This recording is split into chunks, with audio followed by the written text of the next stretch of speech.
Chapter 3. The Audience. Monsieur de Tréville was at the moment in rather ill humor. Nevertheless, he saluted the young man politely, who bowed to the very ground, and he smiled on receiving D'Artagnan's response, the Béarnais accent of which recalled to him at the same time his youth and his country, a double remembrance which makes a man smile at all ages. But stepping towards the antechamber, and making a sign to D'Artagnan with his hand, as if to ask his permission to finish with others before he began with him, he called 3 times, with a louder voice at each time, so that he ran through the intervening tones between the imperative accent and the angry accent. "Athos! Porthos! Aramis!" The 2 Musketeers with whom we have already made acquaintance, and who answered to the last of these 3 names, immediately quitted the group of which they had formed a part, and advanced toward the cabinet, the door of which closed after them as soon as they had entered. Their appearance, though it was not quite at ease, excited by its carelessness, at once full of dignity and submission, the admiration of D'Artagnan, who beheld in these 2 men demigods, and in their leader an Olympian Jupiter armed with all his thunders. When the 2 Musketeers had entered, when the door was closed behind them, when the buzzing murmur of the antechamber, to which the summons which had been made had doubtless furnished fresh food, had recommenced, when Monsieur de Tréville had 3 or 4 times paced in silence, and with a frowning brow, the whole length of his cabinet, passing each time before Porthos and Aramis, who were as upright and silent as if on parade, he stopped all at once full in front of them, and covering them from head to foot with an angry look, "Do you know what the king said to me?" cried he. "And that no longer ago than yesterday evening. Do you know, gentlemen?" "No," replied the 2 Musketeers, after a moment's silence. "No, sir, we do not." "But I hope that you will do us the honor to tell us," added Aramis, in his politest tone, and with his most graceful bow. "He told me that he should henceforth recruit his Musketeers from among the guards of Monsieur le Cardinal." "The guards of the cardinal? And why so?" asked Porthos, warmly. "Because he plainly perceives that his piquette stands in need of being enlivened by a mixture of good wine." A piquette is a watered liquor made from the second pressing of the grape. The 2 Musketeers reddened to the whites of their eyes. D'Artagnan did not know where he was, and wished himself 100 feet underground. "Yes, yes," continued Monsieur de Tréville, growing warmer as he spoke, "and his Majesty was right, for upon my honor, it is true that the Musketeers make but a miserable figure at court. The cardinal related yesterday, while playing with the king, with an air of condolence very displeasing to me, that the day before yesterday those damned Musketeers, those daredevils," he dwelt upon those words with an ironical tone still more displeasing to me, "those braggarts," added he, glancing at me with his tiger cat's eye, had made a riot in the Rue Férou in a cabaret, and that a party of his guards, I thought he was going to laugh in my face, had been forced to arrest the rioters. Morbleu! You must know something about it. Arrest Musketeers! You were among them. You were! Don't deny it. You were recognized, and the cardinal named you. But it's all my fault. Yes, it's all my fault, because it is myself who selects my men. You, Aramis, why the devil did you ask me for a uniform when you would have been so much better in a cassock? And you, Porthos, do you only wear such a fine golden baldric to suspend a sword of straw from it? And Athos, I don't see Athos. Where is he? Ill? Very ill, say you? And of what malady? It is feared that it may be the smallpox, sir, replied Porthos, desirous of taking his turn in the conversation, and what is serious is that it will certainly spoil his face. The smallpox! That's a great story to tell me, Porthos. Sick of the smallpox at his age? No, no, but wounded without doubt, killed perhaps. Ah, if I knew! Blood! Messieurs Musketeers, I will not have this haunting of bad places, this quarreling in the streets, this sword-play at the crossways, and above all, I will not have occasion given for the cardinal's guards, who are brave, quiet, skilful men, who never put themselves in a position to be arrested, and who, besides, never allow themselves to be arrested, to laugh at you. I am sure of it. They would prefer dying on the spot to being arrested or taking back a step. To save yourselves, to scamper away, to flee, that is good for the king's Musketeers." Porthos and Aramis trembled with rage. They could willingly have strangled Monsieur de Tréville, if at the bottom of all this they had not felt it was the great love he bore them which made him speak thus. They stamped upon the carpet with their feet. They bit their lips till the blood came, and grasped the hilts of their swords with all their might. All without had heard, as we have said, Athos, Porthos, and Aramis called, and had guessed, from Monsieur de Tréville's tone of voice, that he was very angry about something. 10 curious heads were glued to the tapestry and became pale with fury, for their ears, closely applied to the door, did not lose a syllable of what he said, while their mouths repeated as he went on the insulting expressions of the captain to all the people in the antechamber. In an instant, from the door of the cabinet to the street gate, the whole hôtel was boiling. "Ah, the king's Musketeers are arrested by the guards of the cardinal, are they?" continued Monsieur de Tréville, as furious at heart as his soldiers, but emphasizing his words and plunging them one by one, so to say, like so many blows of a stiletto, into the bosoms of his auditors. "What! 6 of his Eminence's guards arrest 6 of his Majesty's Musketeers? Morbleu! My part is taken. I will go straight to the Louvre. I will give in my resignation as captain of the king's Musketeers to take a lieutenancy in the cardinal's guards, and if he refuses me, morbleu, I will turn abbé." At these words the murmur without became an explosion. Nothing was to be heard but oaths and blasphemies. The morbleus, the sang-dieus, the mort tous les diables crossed one another in the air. D'Artagnan looked for some tapestry behind which he might hide himself, and felt an immense inclination to crawl under the table. "Well, my captain," said Porthos, quite beside himself, "the truth is that we were 6 against 6, but we were not captured by fair means, and before we had time to draw our swords, 2 of our party were dead, and Athos, grievously wounded, was very little better. For you know Athos. Well, captain, he endeavored twice to get up, and fell again twice, and we did not surrender, no. They dragged us away by force. On the way we escaped. As for Athos, they believed him to be dead, and left him very quiet on the field of battle, not thinking it worth the trouble to carry him away. That's the whole story. What the devil, captain! One cannot win all one's battles. The great Pompey lost that of Pharsalia, and Francis I, who was, as I have heard say, as good as other folks, nevertheless lost the battle of Pavia. "And I have the honor of assuring you that I killed one of them with his own sword," said Aramis, "for mine was broken at the first parry. Killed him or poniarded him, sir, as is most agreeable to you." "I did not know that," replied Monsieur de Tréville in a somewhat softened tone. "The cardinal exaggerated, as I perceive." "But pray, sir," continued Aramis, who, seeing his captain become appeased, ventured to risk a prayer, "do not say that Athos is wounded. He would be in despair if that should come to the ears of the king, and as the wound is very serious, seeing that after crossing the shoulder it penetrates into the chest, it is to be feared—" At this instant the tapestry was raised, and a noble and handsome head, but frightfully paled, appeared under the fringe. "Athos!" cried the 2 Musketeers. "Athos!" repeated Monsieur de Tréville himself. "You have sent for me, sir," said Athos to Monsieur de Tréville, in a feeble but perfectly calm voice. "You have sent for me, as my comrades inform me, and I have hastened to receive your orders. I am here. What do you want with me?" And at these words the Musketeer, in irreproachable costume, belted as usual, with a tolerably firm step, entered the cabinet.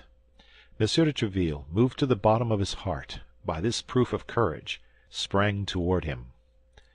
"I was about to say to these gentlemen," added he, "that I forbid my Musketeers to expose their lives needlessly, for brave men are very dear to the king, and the king knows that his Musketeers are the bravest on the earth.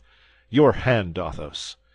and without waiting for the answer of the newcomer to this proof of affection, Monsieur de Tréville seized his right hand and pressed it with all his might, without perceiving that Athos, whatever might be his self-command, allowed a slight murmur of pain to escape him, and if possible grew paler than he was before. The door had remained open, so strong was the excitement produced by the arrival of Athos, whose wound, though kept as a secret, was known to all. A burst of satisfaction hailed the last words of the captain, and 2 or 3 heads, carried away by the enthusiasm of the moment, appeared through the openings of the tapestry. Monsieur de Tréville was about to reprehend this breach of the rules of etiquette, when he felt the hand of Athos, who had rallied all his energies to contend against pain, at length, overcome by it, fell upon the floor as if he were dead. "A surgeon!" cried Monsieur de Tréville. "Mine, the king's, the best! A surgeon! Horseblood, my brave Athos will die!" At the cries of Monsieur de Tréville, the whole assemblage rushed into the cabinet, he not thinking to shut the door against anyone, and all crowded round the wounded man. But all this eager attention might have been useless if the doctor so loudly called for had not chanced to be in the hôtel. He pushed through the crowd, approached Athos, still insensible, and as all this noise and commotion inconvenienced him greatly, he required, as the first and most urgent thing, that the Musketeers should be carried into an adjoining chamber. Immediately Monsieur de Tréville opened and pointed the way to Porthos and Aramis, who bore their comrade in their arms. Behind this group walked the surgeon, and behind the surgeon the door closed. The cabinet of Monsieur de Tréville, generally held so sacred, became in an instant the annex of the antechamber. Everyone spoke, harangued, and vociferated, swearing, cursing, and consigning the cardinal and his guards to all the devils. An instant after, Porthos and Aramis re-entered, the surgeon and Monsieur de Tréville alone remaining with the wounded. At length Monsieur de Tréville himself returned. The injured man had recovered his senses. The surgeon declared that the situation of the Musketeer had nothing in it to render his friends uneasy, his weakness having been purely and simply caused by loss of blood.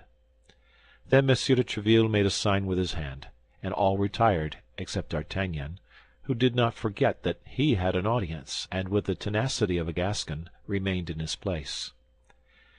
When all had gone out, and the door was closed, Monsieur de Tréville, on turning round, found himself alone with the young man.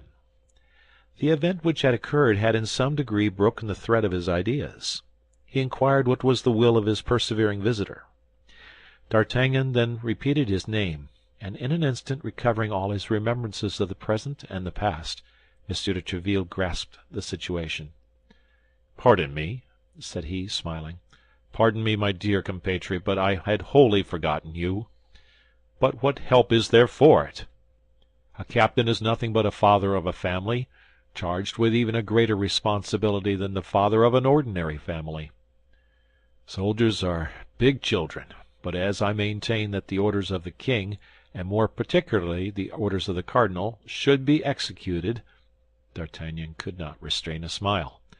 By this smile Monsieur de Tréville judged that he had not to deal with a fool, and changing the conversation, came straight to the point. "I respected your father very much," said he. "What can I do for the son? Tell me quickly, my time is not my own." "Monsieur," said D'Artagnan, "on quitting Tarbes and coming hither, it was my intention to request of you, in remembrance of the friendship which you have not forgotten, the uniform of a Musketeer. But after all that I have seen during the last 2 hours, I comprehend that such a favor is enormous, and tremble lest I should not merit it." "It is indeed a favor, young man," replied Monsieur de Tréville, "but it may not be so far beyond your hopes as you believe, or rather as you appear to believe. But His Majesty's decision is always necessary, and I inform you with regret that no one becomes a Musketeer without the preliminary ordeal of several campaigns, certain brilliant actions, or a service of 2 years in some other regiment less favored than ours." D'Artagnan bowed without replying, feeling his desire to don the Musketeer's uniform vastly increased by the great difficulties which preceded the attainment of it. "But," continued Monsieur de Tréville, fixing upon his compatriot a look so piercing that it might be said he wished to read the thoughts of his heart, On account of my old companion, your father. As I have said, I will do something for you, young man. Our recruits from Béarn are not generally very rich, and I have no reason to think matters have much changed in this respect since I left the province. I dare say you have not brought too large a stock of money with you?" D'Artagnan drew himself up with a proud air which plainly said, "I asked alms of no man." "Oh, that's very well, young man," continued Monsieur de Tréville. "That's all very well. I know these airs. I myself came to Paris with 4 crowns in my purse, and would have fought with anyone who dared to tell me I was not in a condition to purchase the Louvre." D'Artagnan's bearing became still more imposing. Thanks to the sale of his horse, he commenced his career with 4 more crowns than Monsieur de Tréville possessed at the commencement of his. "You ought, I say, then, to husband the means you have, however large the sum may be. But you ought also to endeavor to perfect yourself in the exercises becoming a gentleman. I will write a letter today to the director of the Royal Academy, and tomorrow he will admit you without any expense to yourself. Do not refuse this little service. Our best-born and richest gentlemen sometimes solicit it without being able to obtain it. You will learn horsemanship, swordsmanship in all its branches, and dancing. You will make some desirable acquaintances, and from time to time you can call upon me, just to tell me how you are getting on, and to say whether I can be of further service to you." D'Artagnan, stranger as he was to all the manners of a court, could not but perceive a little coldness in this reception. "Alas, sir," said he, "I cannot but perceive how sadly I miss the letter of introduction which my father gave me to present to you." "I certainly am surprised," replied Monsieur de Tréville, "that you should undertake so long a journey without that necessary passport, the sole resource of us poor Béarnais." "I had one, sir, and thank God, such as I could wish," cried D'Artagnan, "but it was perfidiously stolen from me." He then related the adventures of Meung, described the unknown gentleman with the greatest minuteness, and all with a warmth and truthfulness that delighted Monsieur de Tréville. "This is all very strange," said Monsieur de Tréville, after meditating a minute. "You mentioned my name, then, aloud?" "Yes, sir, I certainly committed that imprudence, but why should I have done otherwise? A name like yours must be as a buckler to me on my way. Judge if I should not put myself under its protection." Flattery was at that period very current, and Monsieur de Tréville loved incense as well as a king, or even a cardinal. He could not refrain from a smile of visible satisfaction, but this smile soon disappeared, and returning to the adventure of Meung, "Tell me," continued he, "had not this gentleman a slight scar on his cheek?" "Yes, such a one as would be made by the grazing of a ball." "Was he not a fine-looking man?" "Yes." "Of lofty stature?" "Yes." "Of complexion and brown hair?" "Yes, yes, that is he. How is it, sir, that you are acquainted with this man? If I ever find him again, and I will find him, I swear, were it in hell—" "He was waiting for a woman," continued Tréville. "He departed immediately after having conversed for a minute with her whom he awaited." "You know not the subject of their conversation?" "He gave her a box, told her not to open it except in London." "Was this woman English?" "He called her Milady." "It is he, it must be he," murmured Tréville. "I believed him still at Brussels." "Oh, sir, if you know who this man is," cried D'Artagnan, "tell me who he is and whence he is. I will then release you from all your promises, even that of procuring my admission into the Musketeers. But before everything, I wish to avenge myself." "Beware, young man!" cried Tréville. "If you see him coming on one side of the street, pass by on the other. Do not cast yourself against such a rock. He would break you like glass." "That will not prevent me," replied D'Artagnan, "if ever I find him." "In the meantime," said Tréville, "seek him not, if I have a right to advise you." All at once the captain stopped, as if struck by a sudden suspicion. This great hatred which the young traveler manifested so loudly for this man, who, a rather improbable thing, had stolen his father's letter from him, was there not some perfidy concealed under this hatred? Might not this young man be sent by his Eminence? Might not he have come for the purpose of laying a snare for him?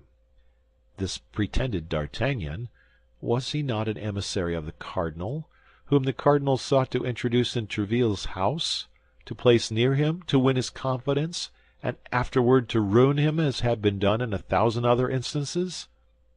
He fixed his eyes upon D'Artagnan even more earnestly than before. He was moderately reassured, however, by the aspect of that countenance, full of astute intelligence and affected humility. "I know he is a Gascon," reflected he, "but he may be one for the cardinal as well as for me. Let us try him. My friend," said he slowly, "I wish, as the son of an ancient friend, for I consider this story of the lost letter perfectly true, I wish, I say, in order to repair the coldness you may have remarked in my reception of you, to discover to you the secrets of our policy. The king and the cardinal are the best of friends. Their apparent bickerings are only feints to deceive fools. I am not willing that a compatriot, a handsome cavalier, a brave youth, quite fit to make his way, should become the dupe of all these artifices, and fall into the snare after the example of so many others who have been ruined by it.